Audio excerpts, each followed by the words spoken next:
Habari za wakati huu, ni siku nyingine tena tunakutana hapa na tutaweza kuzungumza mambo mbalimbali yanayohusiana na afya zetu. Katika sekta ya afya, kila siku mambo mapya yanakuwa yakijitokeza. Utakuwa nami Dafrosa Prosper, na basi uweze kujua nini hasa ambacho nimekuandalia katika siku hii ya leo.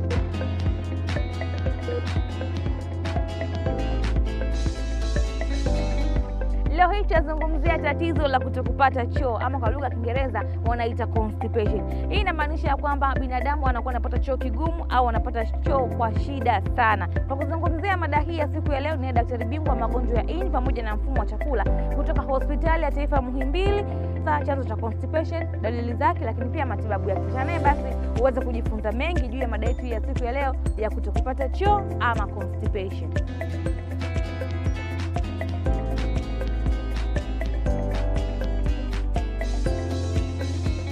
Constipation ni neno linaloelezea hali ya mtu kutopata choo katika hali ya kawaida.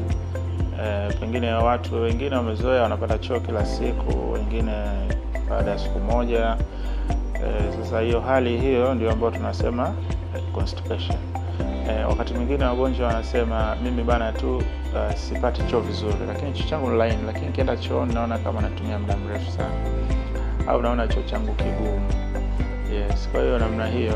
Lakini sisi katika matibabu tunachukulia kwamba mtu ambaye hapati choo walau mara 3 kwa wiki, basi huyo pengine ana tatizo la constipation.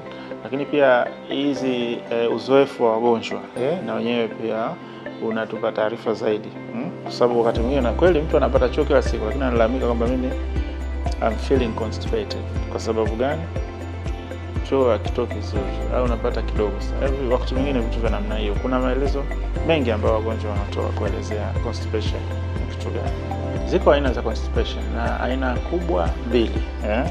Kuna ile tunaita primary constipation, ambayo inamaanisha kwamba visababishi vyake haviko wazi.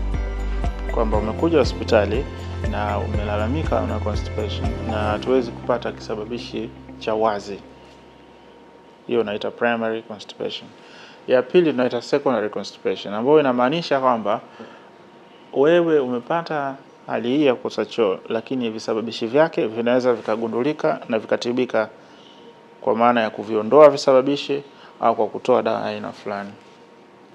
Hiyo tunaita secondary constipation. Lakini kimsingi ni kwamba tu visababishi vinafahamika, kwa sababu hata ile ambayo ni ya primary aina ya kwanza na yenyewe pia ina dawa, si kwamba haina dawa, ila isipokuwa visababishi vyake havipo wazi.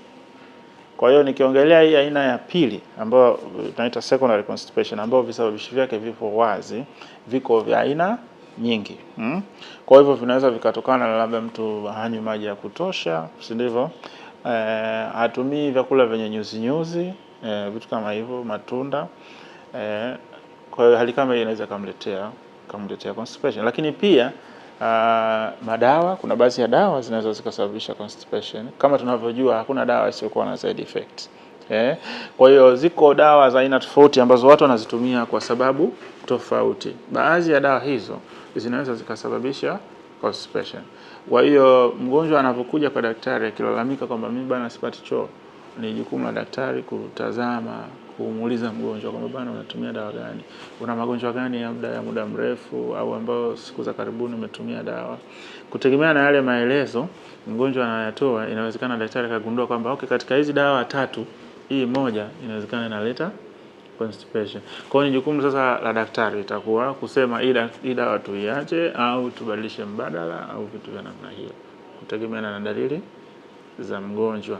Lakini pia yako baadhi ya magonjwa ambayo yanaweza yakasababisha constipation. Kwa hiyo yako ya aina nyingi tu. Kwa mfano labda wagonjwa wengine ni wa moyo, wengine si ni wa figo, yani vitu mbalimbali. Yes, ambavyo vinaweza vikaleta constipation. Yako magonjwa aina nyingi. Upungufu wa baadhi ya madini mwilini unaweza kuleta constipation. Njia kubwa za